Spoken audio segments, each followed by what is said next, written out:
A woman walks away from her family at a shrine in Japan. 6 minutes later, she's gone. No witnesses, no explanation, no evidence. This is the disappearance of Noriko Shizuka.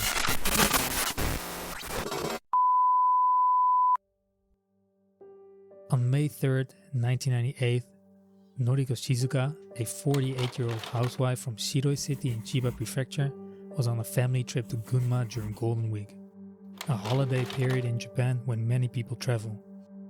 She and her family were staying with relatives in what was then Nitta Town, now part of Ota City.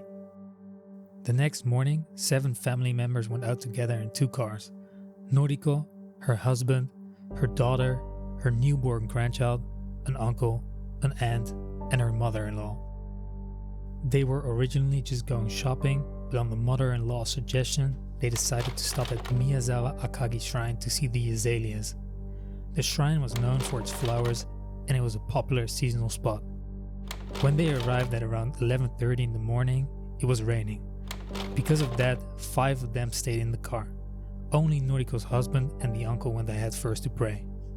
A little later, Noriko said she wanted to go pray too, and that's where the case begins. She didn't take her bag or wallet, she only took 100 yen for the offering and left the car.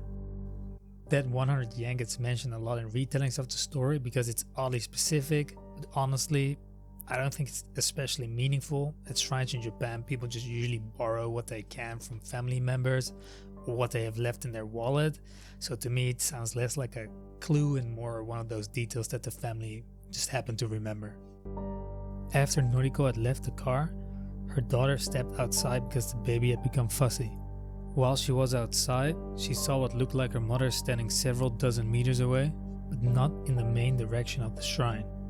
She apparently thought something like, "Why is she over there?" Then she looked away briefly, and when she looked back, the figure was gone. At that point, nothing seemed immediately wrong, but when Noriko's husband and the uncle returned and they said they hadn't seen her at all, the family became worried. And that is effectively the last sighting of Noriko. What makes this case so disturbing is the timeline. From the moment she left the car to the point where the family realized something was wrong and started looking for her, only about 6 minutes had passed. This was not some remote mountain expedition. According to sources, it was only about a 3-minute walk from the parking lot to the shrine. It was rainy, yes, but still daytime, and there were many people around because it was Golden Week. Around 20 cars were in the parking lot, and there was extra activity in the area because of a festival that was scheduled for the next day. So this was not the kind of place where someone should simply vanish without a trace in a matter of minutes. That's part of why the whole case feels so strange. At the same time, there's one important detail here that stands out to me. The area around the shrine is heavily wooded.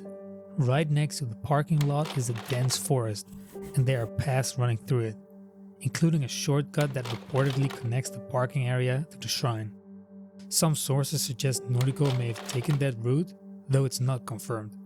What we do know is that she was seen off the main direction. Her daughter later also mentioned that during the family's search, they passed a group of 3 people wearing hats pulled low over their faces.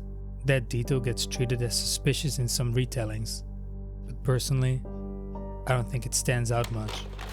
In Japan, around hiking or wooded areas, and especially in rain, that kind of clothing really isn't unusual.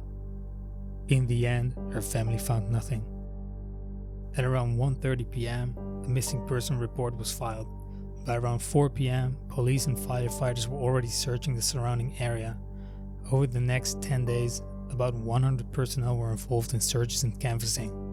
There were mountain searches, police dogs, and helicopter searches, but the rainfall seems to have made things harder.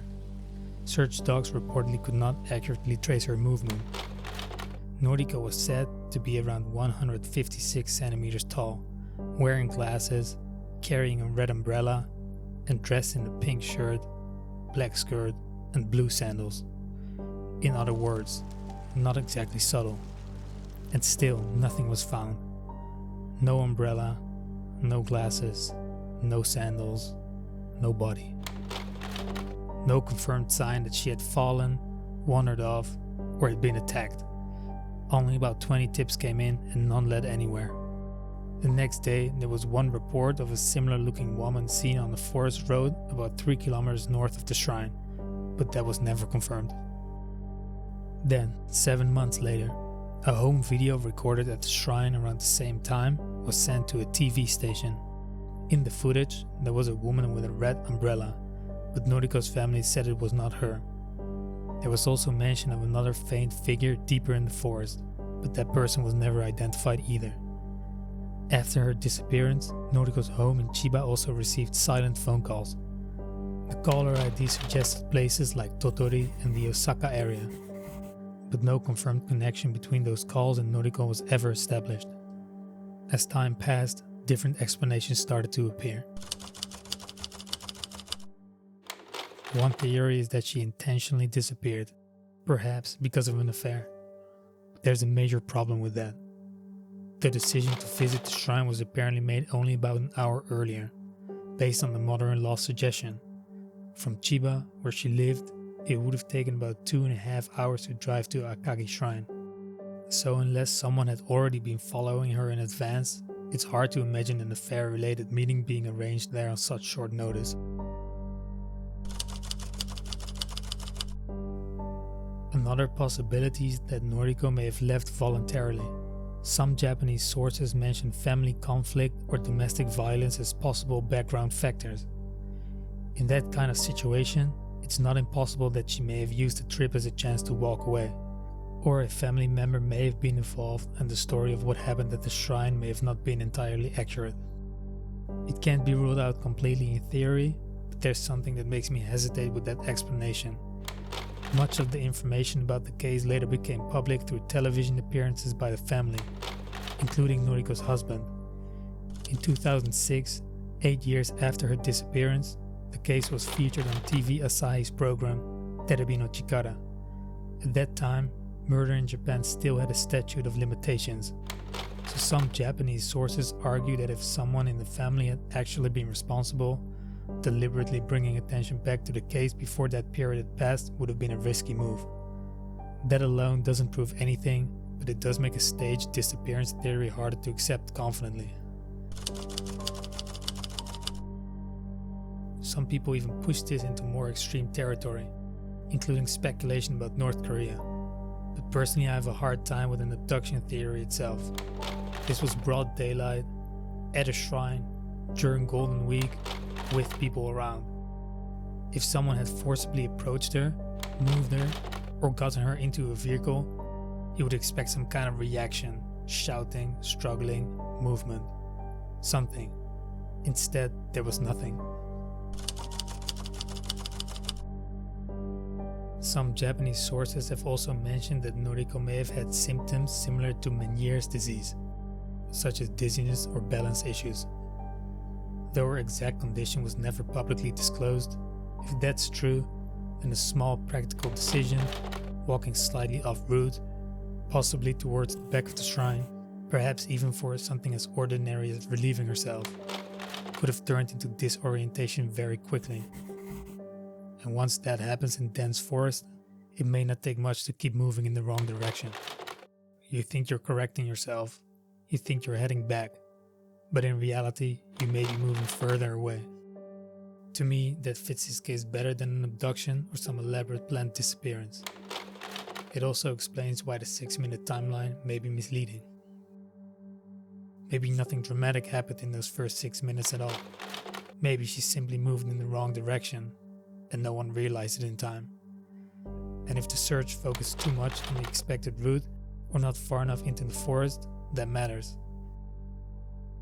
In 2002, human remains were found in the same broader area, not connected to Noriko, but enough to show that it is possible for someone to disappear there and remain unfound. 10 years after her disappearance, in 2008, Noriko's family filed a legal declaration of death, but even then, what actually happened to her remained unknown. Whatever occurred that day turned what should have been a normal family visit into something unimaginable, and that's what makes this case so unsettling. Not just the lack of answers, but the fact that it began in such an ordinary moment. A woman stepped away for what only should have taken a couple minutes, but then she never came back.